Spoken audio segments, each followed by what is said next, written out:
इस वीडियो में हम कंप्लीट सेल देखेंगे और मैं इस बात की गारंटी देता हूँ कि बायोलॉजी का ये टॉपिक है सेल।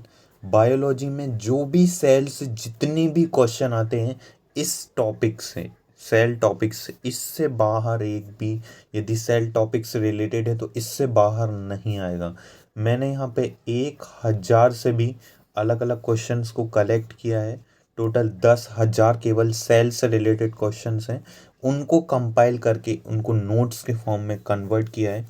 उसके अलावा मैंने 50 से भी ज़्यादा डिफरेंट एग्ज़ाम की, जितने भी सेल से रिलेटेड क्वेश्चंस आए हैं, 50 से भी ज़्यादा डिफरेंट एग्ज़ाम के, अलग अलग लेवल पे एग्ज़ाम्स होते, उन सभी को यहाँ पे कलेक्ट करके एक बहुत ही मेहनत करके एक पीडीएफ रेडी की है, जो कि है सेल।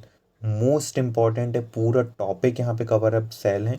तो सेल से रिलेटेड जो भी पूछा जाएगा पूरा, और ये मैं 100% गारंटी दे, 100% गारंटी कि इससे बाहर यदि आपको दिखे तो सबसे पहले तो डिसलाइक मार देना, वीडियो कंप्लीट होती। यदि आपको एक भी क्वेश्चन इससे बाहर का दिखे, गारंटी के साथ मैं यहाँ पे कह रहा हूँ कि इससे बाहर और कुछ नहीं आएगा, ये मेरी गारंटी है। तो चलिए स्टार्ट करते हैं अपन। सबसे पहले थोड़ा सा बस बेसिक यहाँ पे देखने जा रहे हैं। ये मत कहना कि सर यार आपने तो मेरा 1 मिनट बर्बाद कर दिया। तो यहाँ मैं 1 मिनट आपका बर्बाद नहीं कर रहा, बल्कि यहाँ यूटिलाइज हो रहा है आपका 1 मिनट। तो चलिए स्टार्ट करते हैं।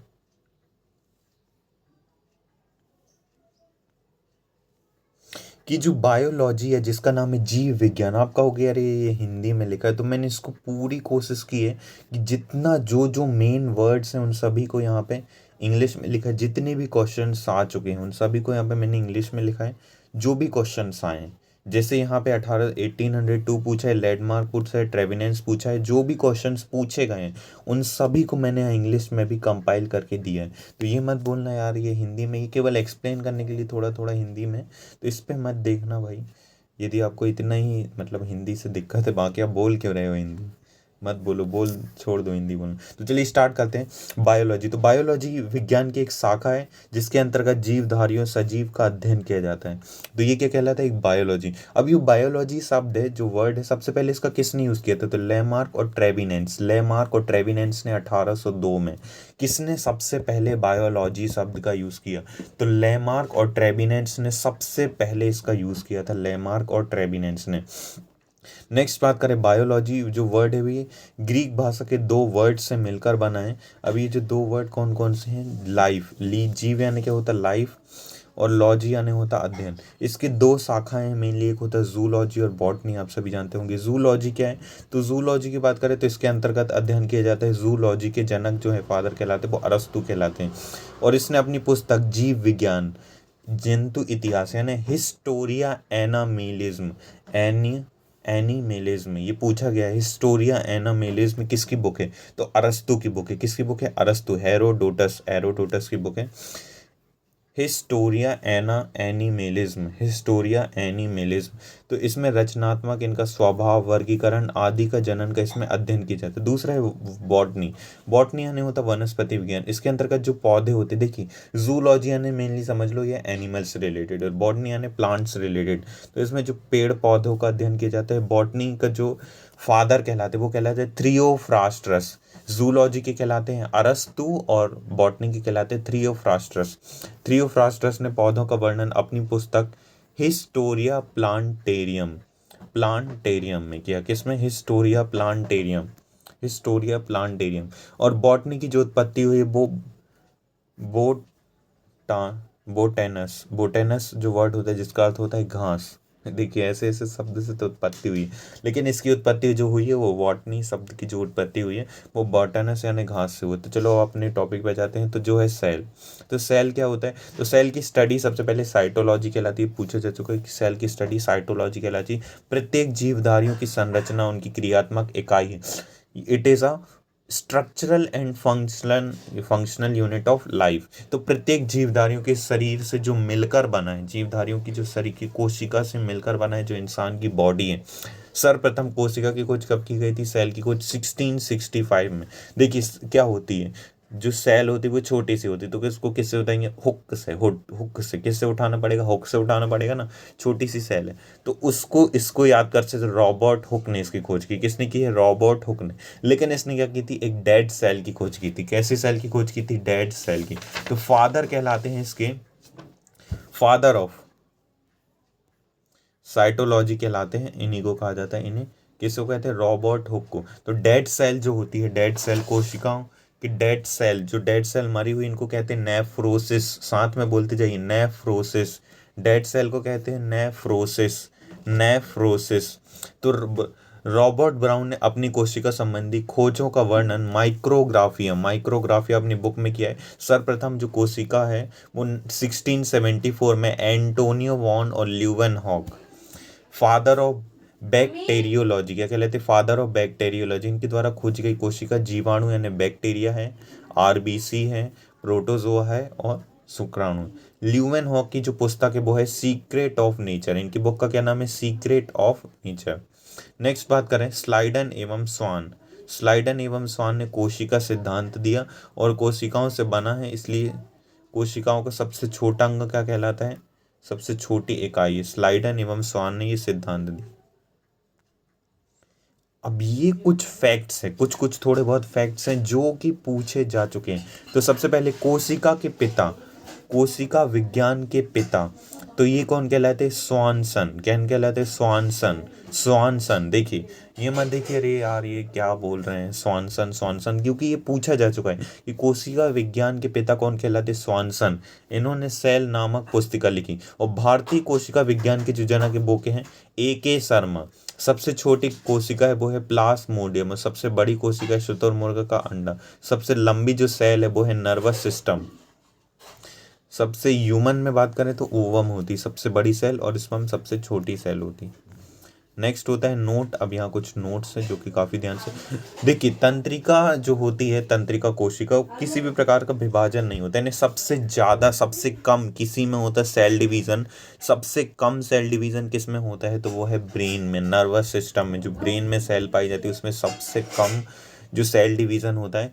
और इसलिए क्षतिग्रस्त ना हो, इसलिए अपने यहाँ सिर में चोट ना लगे, इसलिए हेलमेट पहनाते हैं गवर्नमेंट, ये हेलमेट पहनो, इसलिए हेलमेट पहने। सबसे तेज जो कोशिका लीवर जो सेल डिवीज़न होता है वो लीवर में होता है, किसमें, जिगर या यकृत या लीवर, कुछ भी कह सकते हैं इसे।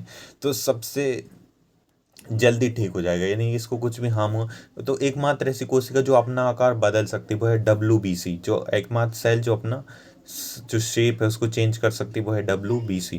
नेक्स्ट जाते हैं कोशिका अंग। तो सबसे पहले कोशिका के जो ऑर्गन्स हैं वो कौन कौन से हैं, तो कोशिका देखिए ये एक टाइप की ऐसी कोशिका होती है, यहाँ देख रहे होंगे।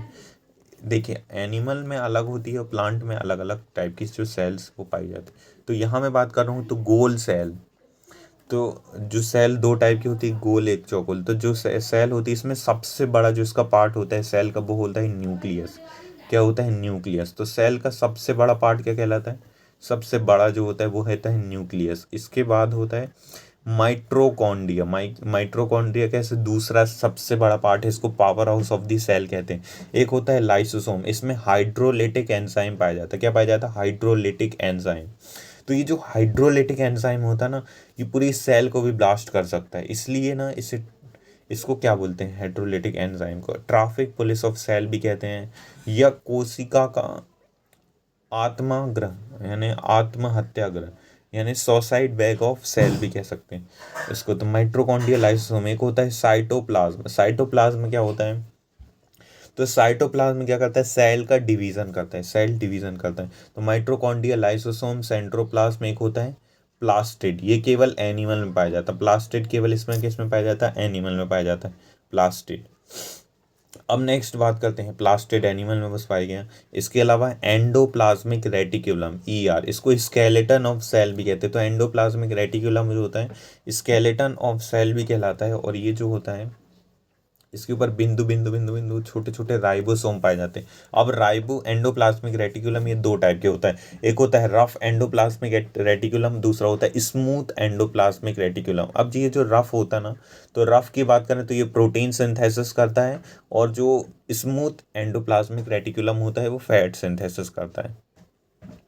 Next mitochondria, lysosome, cytosome, endoplasmic reticulum, plastid, nucleus. इसके अलावा और क्या क्या पार्ट होता है, तो यहाँ पे मैं बात करूँ तो यहाँ पे आप ये बाहर देख पा रहे होंगे, ये सेल वॉल, सेल वॉल, और एक होती है सेल मेम्ब्रेन। ये देखिए ये बाजू बाजू में बाहर की ओर पाया जाता है सेल मेम्ब्रेन। इसके अलावा यहाँ एक लिक्विड टाइप का पाया जाता है अंदर, तो न्यूक्लियस के अंदर, तो न्यूक्लियोलाइड न्यूक्लियस के अंदर पाया जाता है, इसलिए न्यूक्लियोलाइड लिक्विड पाया जाता है। तो इसके अंदर ही डीएनए होता है, इसके अंदर ही जीन होता है। न्यूक्लियस के अंदर क्या होता है, क्रोमोसोम, क्रोमोसोम के अंदर डीएनए, डीएनए के अंदर जीन। एक लंबी प्रोसेस होती है जिसको आगे देखेंगे। तो यहाँ पे बात करें तो ये कुछ इस टाइप का स्ट्रक्चर होता है। इसके अलावा और बहुत सारे ऑर्गन्स पाए जाते हैं जिनको यहाँ देखने वाले। तो चलिए स्टार्ट करते हैं, अपने पॉइंट पे आ जाते हैं। तो सबसे पहले यहाँ देखें तो प्रोटोप्लाज्म, प्रोटोप्लाज्म एक जीव द्रव, इसका जीव द्रव कहते हैं। अब इसको जीव द्रव क्यों कहते हैं भैया, क्योंकि इसके बिना जीवन ही, यदि 2% कमी आई ना तो हमें प्यास लगती है, और 10% कम हुआ तो हम मर सकते हैं। तो इसलिए इसे जीव द्रव कहते हैं। इसकी खोज की थी पोरकिंजे। किसने की थी, पोरकिंजे। एक तरल गाढ़ा पदार्थ होता है, और हेक्सले ने इसे भौतिक जीवन का आधार कहा। अब भी मैंने बताया कि यदि ये बॉडी में 2% प्रोटोप्लाज्म कम होता है तो हमें प्यास लगती है, और 10% कम हो जाए तो हम पानी के मारे मर सकते हैं। तो प्रोटोप्लाज्म, और इसको हेक्सले ने क्या कहा, हेक्सले ने कहा कि जीवन का भौतिक आधार, सभी जैविक क्रियाओं का द्रव के अंतर्गत 80% जल पाया जाता है। तो कोई भी सेल हो, सेल के अंदर 80% क्या पाया जाता है, वाटर। तो एक होता है कोशिका द्रव और एक होता है कोश केंद्रिका द्रव। तो केंद्रिका द्रव यानी न्यूक्लियस के अंदर पाया जाता है, तो न्यूक्लियोलस लिक्विड।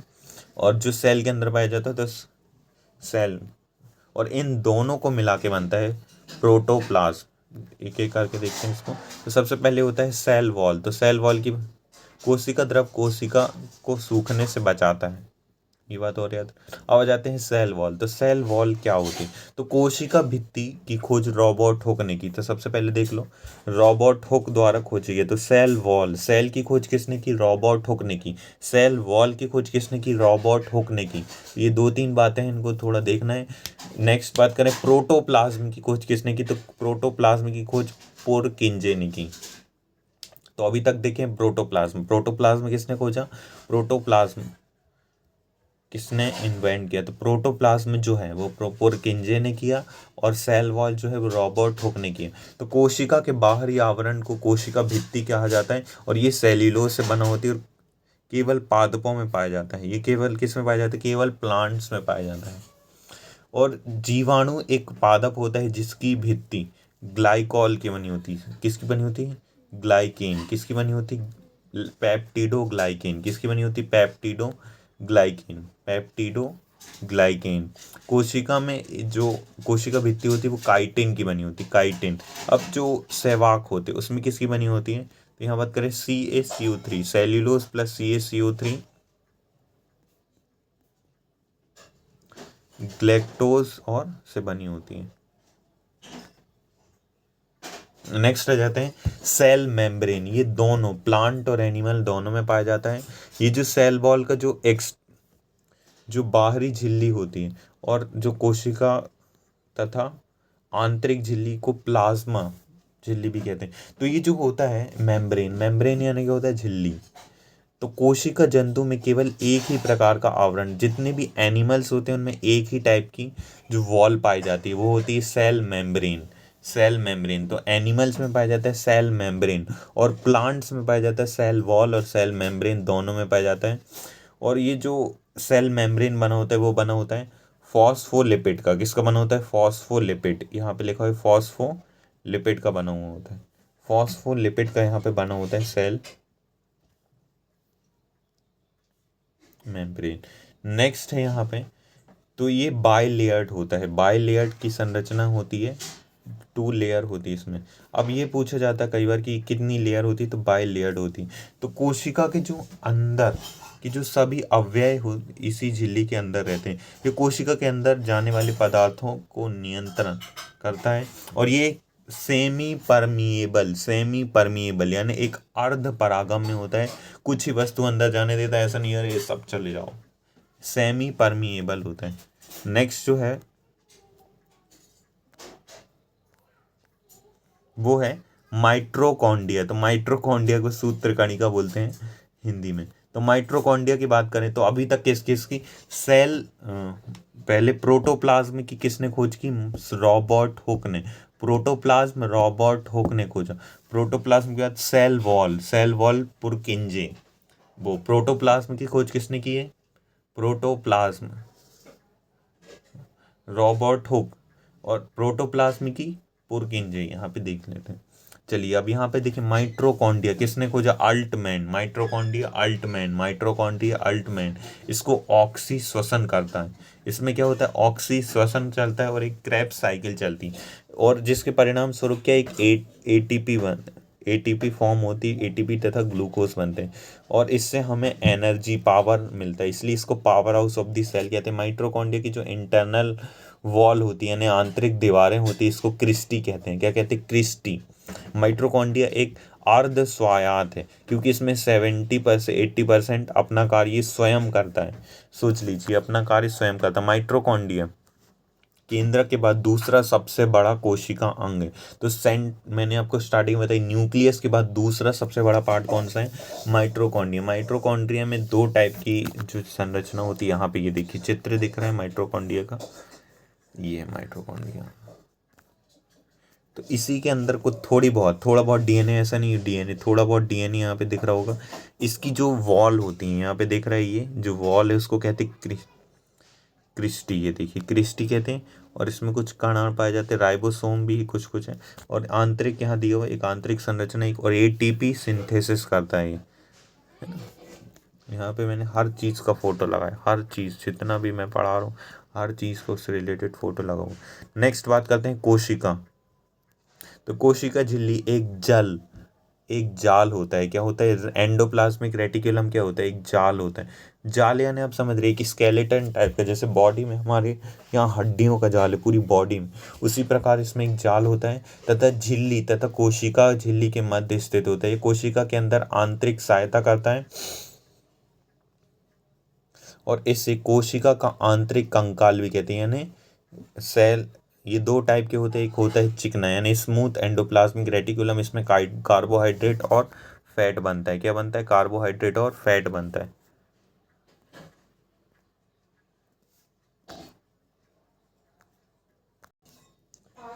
अब हम देखेंगे एंडोप्लाज्मिक रेटिकुलम, हालांकि देखते ही आ रहे हैं। तो एंडोप्लाज्मिक रेटिकुलम का स्ट्रक्चर थोड़ा ऐसा होता है, यहाँ पे आप ये डायग्राम देख पा रहे होंगे, स्ट्रक्चर दिया हुआ है इसका। तो एंडोप्लाज्मिक रेटिकुलम, तो बात करें एंडोप्लाज्मिक रेटिकुलम, तो ये क्या सिंथेसिस करता है? तो ये दो टाइप के होते हैं। सबसे पहले तो आपको ये पता होगा, तो एक टाइप होता है एंडोप्लाज्मिक रेटिकुलम, इसका ये डायग्राम देख लो भैया। ये तो बोला अरे बायोलॉजी खत्म हो गई, एक चित्र नहीं देखा, ये तीसरा डायग्राम है। तो कोशी जो सेल वॉल होता है,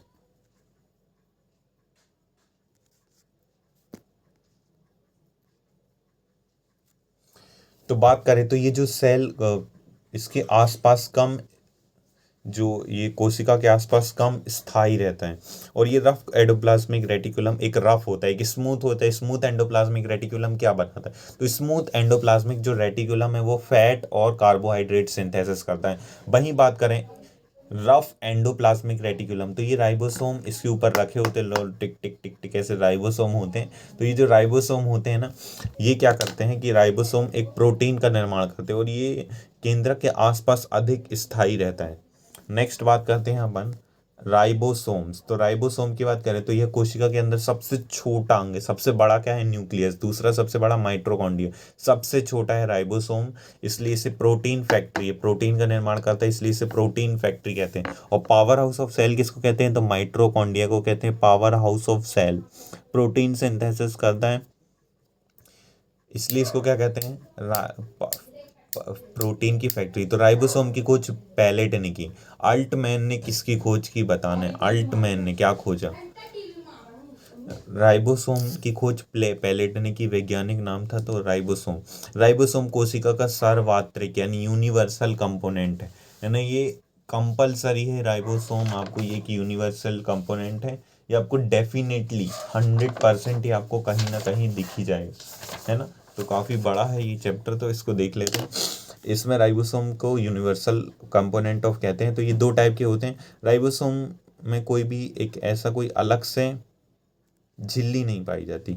राइबोसोम एक छोटा सा कोशिका अंग होता है, स्तनधारियों में ये 10 मिलियन राइबोसोम पाए जाते हैं। अपने अंदर कितने पाए जाती है? दो टाइप के होते हैं, एक 70S और एक 80S। ये देख लो, तो लोग 70S कैसे बनता है, तो 50S और 30S। अब बोलोगे रे मैंने गलत टाइप करवा दिया। तो ऐसा नहीं होता, जब ये दोनों जुड़ते हैं, जैसे कि 50S और 30S जुड़ते हैं, जब इसमें जुड़ते हैं तो एक 10S 10S वेस्ट हो जाता है, तो ये 80S नहीं बन पाते, 70S बनते। ठीक है, तो ये हल्का होता है और प्रोकैरियोटिक सेलों में पाया जाता है। कैसा होता है? लाइट वेट होता है, प्रोकैरियोटिक सेलों में पाया जाता है। ये इसका यहाँ पे डायग्राम देख पा रहे हैं। राइबोसोम, राइबोसोम 80S, तो ये 60S और 80S 40S से मिलकर बना है। ये भारी होता है और इसमें यूकैरियोटिक कोशिका पाई जाती है। और ये एस यानी यहाँ पे क्या है? सेडिमेंटल कोफिशिएंट। एस का यहाँ पे फुल फॉर्म क्या है? सेडिमेंटल कोफिशिएंट। और स्टेबर्ड गुणांक या अवसाद दर भी कहते हैं। नोट होता है कि जब बहुत सारे आरएनए जुड़ जाते हैं तो एक पॉलीसोम्स कहा जाता है। इसको क्या कहते हैं? पॉलीसोम्स। या प्रोटीन की कार्यात्मक इकाई। नेक्स्ट है गोल्जी बॉडी। तो गोल्जी बॉडी की बात करें तो गोल्जी अपेरेंटस, इसको क्या कहते हैं? गोल्जी बॉडी एक कोशिका अंग है, ये तो सबको पता है। कोशिका के बिखरे हुए जो प्रोटीन होते हैं, जैसे लिपिड, वसा, इन सभी को बांध कर रखता है। एक तरीके से क्या करता है? ये बांध कर रखता है। और गोल्जी बॉडी टीआरएनए की सहायता करता है, क्योंकि टीआरएनए क्या होता है? ट्रांसफर आरएनए होता है। ये स्थानांतरण करता है। यहाँ पे फोटो देख पा रहे होंगे, ये है। इसकी खोज गोल्जी ने की थी 1898 में। इस 1898 में की गई थी। इसे परिवहन करता है, इसलिए इसे यातायात में सहायक कहते हैं। इसी कारण इसे ट्रैफिक पुलिस भी कहा जाता है। राय किसी कहते हैं? गोल्जी बॉडी को ट्रैफिक पुलिस भी कहते हैं। ये यूकैरियोटिक कोशिका में पाया जाता है। पादप कोशिकाओं में गोल्जी बॉडी को डाई डिक्टायोसोम भी कहते हैं। क्या कहते हैं? डिक्टायोसोम। नेक्स्ट आ जाते हैं।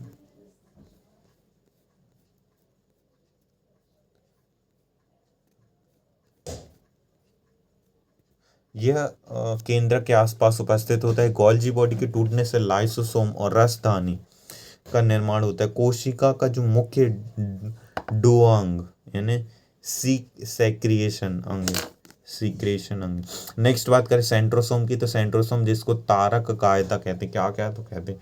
तारक कायता। ये कोशिका जो सेल डिवीजन होता है उसके विभाजन में मदद करता है, और ये कोशिका में नहीं पाया जाता। इसी कारण तंत्रिका कोशिका में विभाजन नहीं होता, ये केवल जंतु कोशिका में पाया जाता है। सेंट्रोसोम केवल जंतु कोशिका में पाया जाता है। नेक्स्ट बात करें तो पादप कोशिका के छोट कोशिका विभाजन यानी सेल पेलेट के द्वारा होता है। सेंट्रोसोम की खोज थी वॉन ब्रेडन ने की थी। वॉन ब्रेडन ने 1883 में इसकी खोज किया था। और थियोडोर बेवरी ने सन 1888 में इसका नामकरण किया। यहाँ पे फोटो देख लो, नहीं तो आप बोलोगे अरे ये क्या बता रहे हो। फोटो वोटो किससे थोड़ा सा आपको समझ आता है, डायग्राम देखोगे तो। हालांकि साइंस में डायग्राम होते, फोटो नहीं होती। नेक्स्ट बात करें लाइसोसोम की, तो ये कोशिका के अंदर अंदर पाचन का कार्य करता है। और इसके अंदर एक जल अपघटक एंजाइम यानी हाइड्रोलिटिक एंजाइम पाया जाता है। और कोशिका के अंदर कोई यदि काम नहीं करता, बोले माइटोकॉन्ड्रिया बोले मैं काम नहीं करूंगा, तो न्यूक्लियस बोलेगा इसको खत्म करो, लाइसोसोम जाओ इसको खत्म। तो ये लाइसोसोम उसको खत्म कर देगा। यहाँ पे ये देख रहे हैं, ये लिक्विड टाइप का ऐसा भरा होता है। यहाँ पे फोटो देख पा रहे हैं। जब कोई कोशिका का कार्य नहीं करता है तो ये काट जाता है, तो ये फट कट जाता है, जिससे कि पूरी कोशिका नष्ट हो जाती है। तो पूरी कोशिका काम करना बंद करे, इसलिए इसे सुसाइड बैग भी कहते हैं। क्या कहते हैं? Suicide bag. अब एग्जाम में कई बार पूछा गया कि एटम बम ऑफ सेल किसको कहते हैं, तो लाइसोसोम को एटम बम ऑफ सेल कहते हैं। सी वेंजर ऑफ सेल कहते हैं, यानी कोशिका का सफाई कर्मी किसको कहते हैं? वो भी इसको कहते हैं।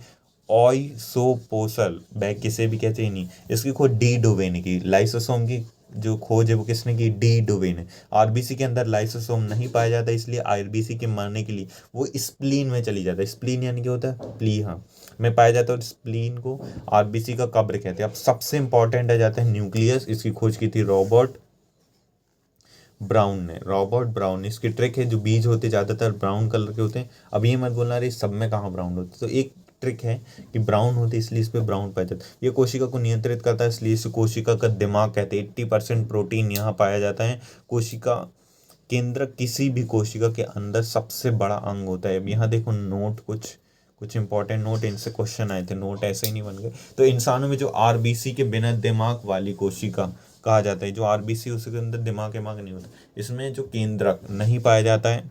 और जो एनिमल्स में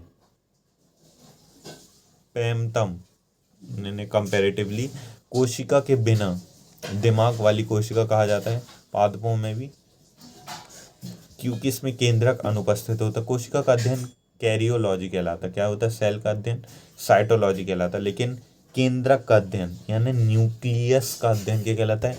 कैरियोलॉजी। केंद्रक के कुल 4 भाग होते हैं: कोशिका झिल्ली यानी सेल मेम्ब्रेन,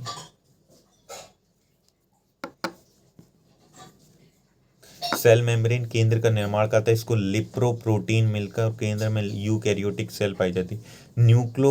न्यूक्लियोप्लाज्म, इसमें केंद्रीय में न्यूक्लियोप्लाज्म पाया जाता है, इसमें आरएनए प्रोटीन उपस्थित होता है। नेक्स्ट बात करें कि न्यूक्लियस जो होता है ये रंग बैंगनी होता है और ये कोशिका का विभाजन समय दिखाई दे। केंद्रिका में धागोनुमा संरचना पाई जाती है। ये देखिए फोटो दिख रही है, धागानुमा संरचना पाई जाती है जिसे कोशिका सेल कहते हैं। अब नेक्स्ट आ जाते हैं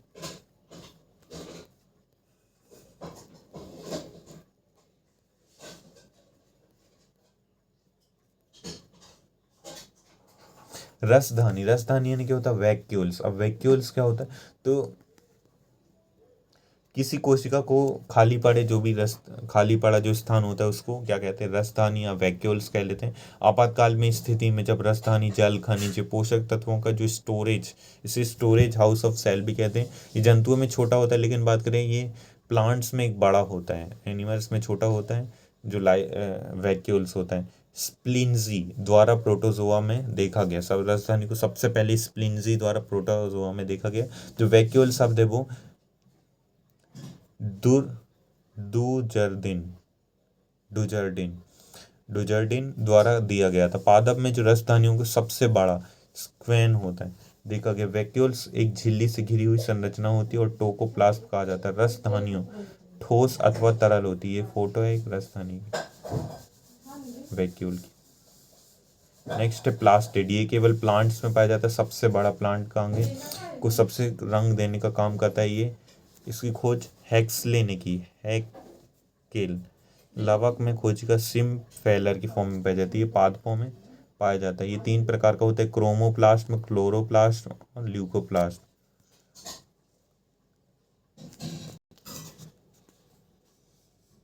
नेक्स्ट जो है कि ये पादप कोशिका का एक महत्वपूर्ण अंग होता है क्योंकि इसमें मौजूदा क्लोरोफिल यानी पर्णहरित इसको कहते हैं हिंदी में। ये प्रोटीन यानी लाइट, ये फोटोसिंथेसिस की क्रिया करता है। क्लोरोप्लास्ट क्या करता है? फोटोसिंथेसिस। ये पत्ती और तना में पाया जाता है। नेक्स्ट है ल्यूकोप्लाज्म। ये जो है फूड स्टोरेज का काम करता है। इसके जड़ तथा फल में पाया जाता है। कार्बोहाइड्रेट को ये संग्रह करता है और एमाइलोप्लास्ट करता है। एमाइलोप्लास्ट करता है। वसा और तेल का संग्रह इलियोप्लास्ट करता है। और अमीनो और प्रोटीन का जो है एलियोरोप्लास्ट करता है। एलियोप्लास्ट। वर्णिक लवक तो क्रोमोप्लास्ट जो होता है ये रंग प्रदान करता है, जैसे टमाटर, मिर्च, लाइकोपिन पाया जाता है। गाजर में कैरोटीन, चुकंदर में बीटानिन पाया जाता है। बीटानिन। फलों का पीला रंग जैंथोफिल। फलों का पीला रंग किसके कारण होता है? जैंथोफिल के कारण होता है। यहाँ फोटो दिख रही, मोस्ट इंपॉर्टेंट है। इसको पूरे सेल का एक कहीं ना कहीं कंपैरेटिव स्टडी, इस फोटो को इसका स्क्रीनशॉट जरूर ले लें। नेक्स्ट कोशिका 2 प्रकार की होती है: यूकैरियोटिक यानी अप्रस्थित, यूकैरियोटिक यानी विकसित, और प्रोकैरियोटिक यानी अविकसित। अब यूकैरियोटिक होती है प्लांट्स और एनिमल दोनों में पाई जाती है। 2 टाइप की होती है। इसमें कोशिका के सभी अंग नहीं पाए जाते। और प्रारंभिक कोशिका, इसमें कोशिका झिल्ली के रूप में पाया जाता है। 70s पाया जाता है। प्रोकैरियोटिक में क्या पाया जाता है? 70s। अभी पूरी सेल देखने वाले, टेंशन मतलब यार ये कुछ समझ ही नहीं आ रहा है यार, इतनी देर से क्या बड़बड़ा रहे हो। तो यहाँ देखो, ये आपको एक पिक्चर दिख रहा होगा। यहाँ पे है यूकैरियोटिक, वो प्रोकैरियोटिक, सॉरी ये प्रोकैरियोटिक है। देखिए इसमें कुछ भी नहीं, खाली डला है। और यहाँ देखें ये यूकैरियोटिक की पहचान, और इसकी भी फोटो देखिए, कितनी सारी चीज़ें भरी हुई यूकैरियोटिक में। तो यूकैरियोटिक जो होते हैं, यूकैरियोटिक की पूरी तरह विकसित होते हैं। इसमें कोशिका के सभी अंग पाए जाते हैं। 80s राइबोसोम पाया जाता है। इसके अलावा ये चौकोर होता है। यूकैरियोटिक क्या होता है? चौकोर होता है। और सबसे बड़ा जो पार्ट होता है इसका, ऑर्गन होता है, प्लास्टिड होता है। वैक्यूल सबसे, इनका वैक्यूल्स बड़ा होता है और क्लोरोफिल पाया जाता है। और जंतुओं में गोल होता है। और इसके अंदर सबसे बड़ा अंग जो होता है वो केंद्रक यानी क्या होता है? न्यूक्लियस। सबसे बड़ा पार्ट क्या होता है? न्यूक्लियस। इसका स्क्रीनशॉट जरूर ले लें इस फोटो का। नेक्स्ट है डायग्राम का, सॉरी क्रोमोसोम। क्रोमोसोम एक धागेनुमा संरचना होती है जिसका निर्माण डीएनए और हिस्टोन प्रोटीन से मिलकर होता है। जो गुणसूत्र होते केवल कोशिका विभाजन के समय ही दिखाई देते हैं, गुणसूत्र। नेक्स्ट बात करें तो पेयर में पाए जाते हैं 23 जोड़े होते हैं और 46 पाए जाते हैं, 23 जोड़े या 46 कहते हैं। इसकी खोज की थी वाल्डेयर ने। किसने? वाल्डेयर ने। और इसके ऊपरी भाग को सैटेलाइट कहते हैं, निचला, अरे यहाँ डायग्राम था लेकिन यहाँ मैं लगा नहीं पाया, यहाँ दिया हुई है, सैटेलाइट कहते हैं। और इसके मध्य भाग को सेंट्रोसोम कहते हैं, इसके निचले भाग को टेलर कहते हैं। ये देखिए, ये कुछ इस प्रकार इसका डायग्राम है, यहाँ ये बना हुआ। इसका जो ऊपरी पार्ट है उसको क्या बोलते हैं? सैटेलाइट। नीचे पार्ट को टेलोमर और बीच को सेंट्रोमर कहते हैं। यहाँ पे ये है क्रोमोसोम की फोटो। अब क्रोमोसोम केंद्र के अंदर पाया जाता है, क्रोमोसोम के अंदर डीएनए पाया जाता है। क्रोमोसोम देखो, न्यूक्लियस के अंदर क्रोमोसोम पाया जाता है, क्रोमोसोम के अंदर डीएनए पाया जाता है, डीएनए के अंदर जीन पाया, जीन के अंदर क्या होते? गुण होते हैं। और जीन एक अनुवंश के आधार पर होता है। जीन न्यूक्लियोइड से बना होता है। जीन की खोज जोहानसन ने किया था। तो देखिए, जो जीन, एक वर्ड होता है बार बेबी। बार बेबी क्या होता है? तो नंबर ऑफ x-1। नेक्स्ट है क्रोमोसोम। अब किसमें कितने? तो जीवाणुओं में से 1 पाया जाता, मच्छर में 6 पाया जाता, घरेलू मक्खियों में 12, मटर में 14, प्याज में 16 और नींबू में 18 या 36। छोटे नींबू में 18 और बड़े नींबू में 36 क्रोमोसोम पाए जाते हैं। नेक्स्ट बात करें और क्रोमोसोम की, तो मक्का में 20, मेढक में 24, बिल्ली में 26, चूहे में 38, खरगोश में 40, मानव इंसानों में 44 होते हैं। 46 मतलब 44 मेन क्रोमोसोम होते, 2 अलग होते। 23 का डबल 46, आलू में 48, चिंपांजी में 48, तम्बाकू में 48, हाथी में 56, घोड़ा में 64, कुत्ते में 78, कबूतर में 80 और टेरिडोफाइटस में सबसे ज़्यादा 1600 क्रोमोसोम पाया जाता है। अब आ जाते हैं न्यूक्लिक एसिड। तो न्यूक्लिक एसिड 2 प्रकार के होते हैं, एक डीएनए होता है, एक आरएनए। आपसे कई बार एग्जाम पूछा जाएगा कि आरएनए के अंदर कौन सा सुगर पाया जाता है। क्या होता है? सुगर। आरएनए के अंदर कौन सा सुगर पाया जाता है? तो आरएनए के अंदर जो सुगर पाया जाता है उसको कहते हैं राइबो सुगर। इसका फुल फॉर्म होता है राइबो न्यूक्लिक एसिड। डीएनए का फुल फॉर्म होता है डीऑक्सी राइबो न्यूक्लिक एसिड, यहाँ पे लिखा हुआ है। तो कोशिका के अंदर माइट्रोकॉन्ड्रिया, क्लोरोप्लास्ट, ये सब पाया जाता है। इसमें पॉलीन्यूक्लियोटाइड कहते हैं इसको। डीएनए एक न्यूक्लियोटाइड का बहुलक होता है और एक डीएनए में फास्फोरस भरा होता है। डीएनए में ज़्यादातर क्या भरा होता है? फास्फोरस। ये देखिए, adenine, thymine, guanine, cytosine. Adenine, thymine, guanine, cytosine. चलो अपना 20% का 80% कंप्लीट हो चुका, बस 20% और बचा। डीएनए का जो पहला अवलोकन है वो कार्लसवर्ग ने किया था। डीएनए की जो प्रयोगशाला वो गोविंद खुराना ने इसकी खोज की थी।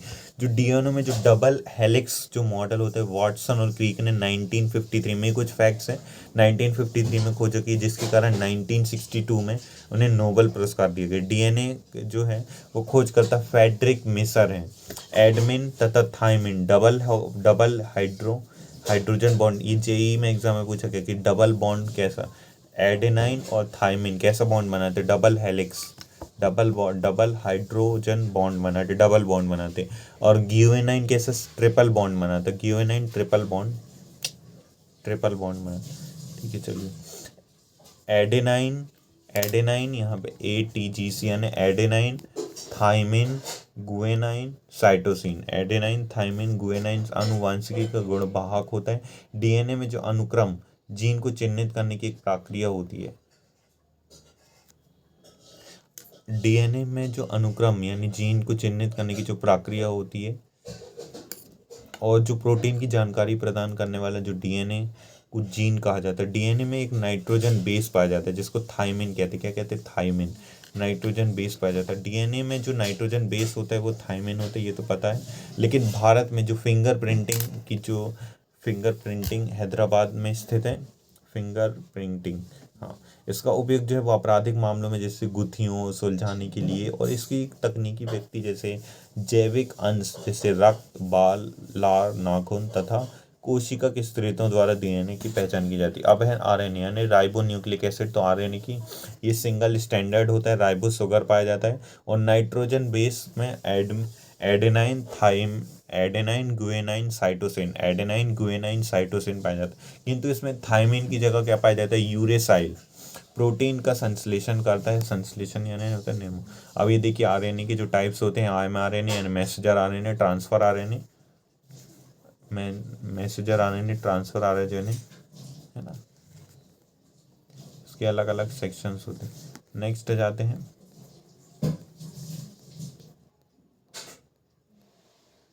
बस 10% और बचा, लास्ट 10% और 90% वीडियो कंप्लीट हो गई। मैसेंजर आरएनए mRNA को कहते हैं अमीनो एसिड की आवश्यकता पहचान से होती है, और इसकी जो सजाता है, प्रॉपर सजाता है प्रोटीन के संश्लेषण। नेक्स्ट है आरएनए यानी होता है राइबोसोम एनएनए। ट्रांसफर एनएनए में क्या होता है, जो अमीनो एसिड का परिवहन कर राइबोसोम तक लाता है, और जो राइबोसोम यानी राइबोसोम आरएनए यानी आरएनए ये प्रोटीन का संश्लेषण करता है। 20 जो अमीनो एसिड होते हैं वो मिलकर एक बॉन्ड बनाते हैं। अब ये दो टाइप के अमीनो एसिड होते हैं, 10 होते नेसेसरी और 10 होते अननेसेसरी। तो डीएनए और आरएनए को बनाने क्या कहलाता है, ट्रांसक्रिप्शन। यहाँ फोटो के माध्यम से समझ, यहाँ डायग्राम के हेल्प से करते हैं। तो डीएनए से डीएनए में बदलना क्या कहलाता है, ट्रांसक्रिप्शन।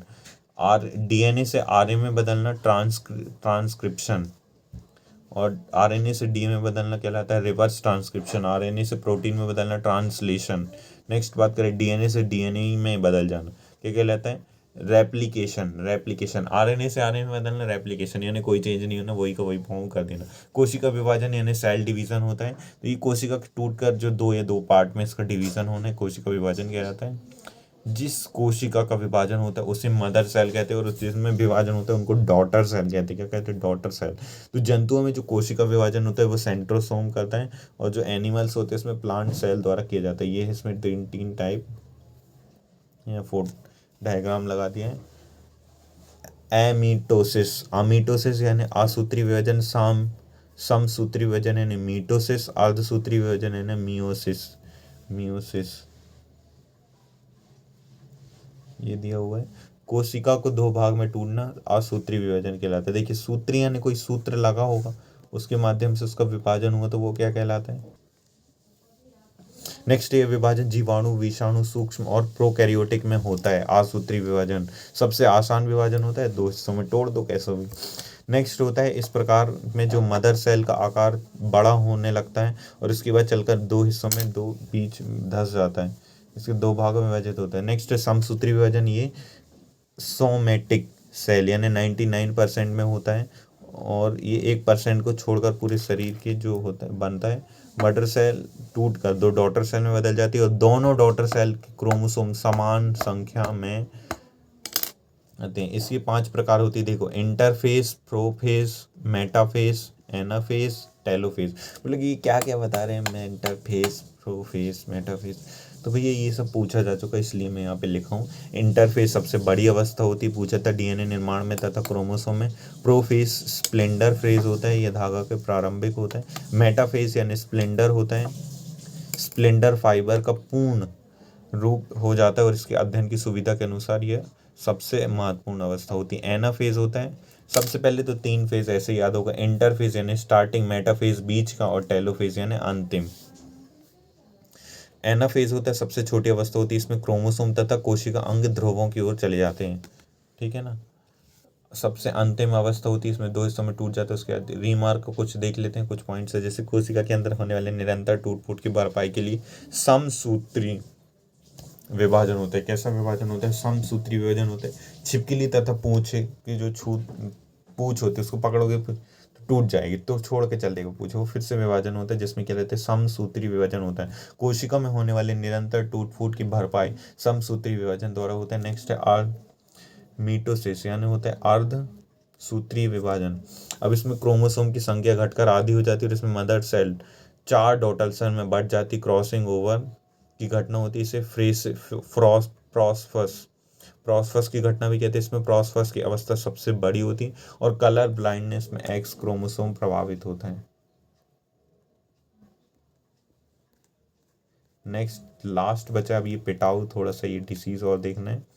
नेक्स्ट है अब यहाँ पे एक डायग्राम की हेल्प से यहाँ आप देख पा रहे होंगे कि जो सेल ये निर्धारण कैसे होता है। नेक्स्ट है सेंड्रोसोम। तो सेंड्रोसोम की बात करें तो क्रोमोसोम में होने वाली अनियमितता को सेंड्रोसोम कहते हैं। जो इसके कारण शरीर असामान्य लक्षण होते हैं। इसके 4 टाइप होते हैं, तो ये जो चारों टाइप है वो यहाँ पे आपको दिख रहे होंगे। टर्नर सिंड्रोम, इसमें क्या होता है, जो 45 क्रोमोसोम हो जाती है, एक्चुअल में कितने होते हैं 46, तो इसमें 45 संख्या हो जाती है, केवल स्त्री में होता है। क्लीन है और यहाँ पे ये स्थिति होने लगती है।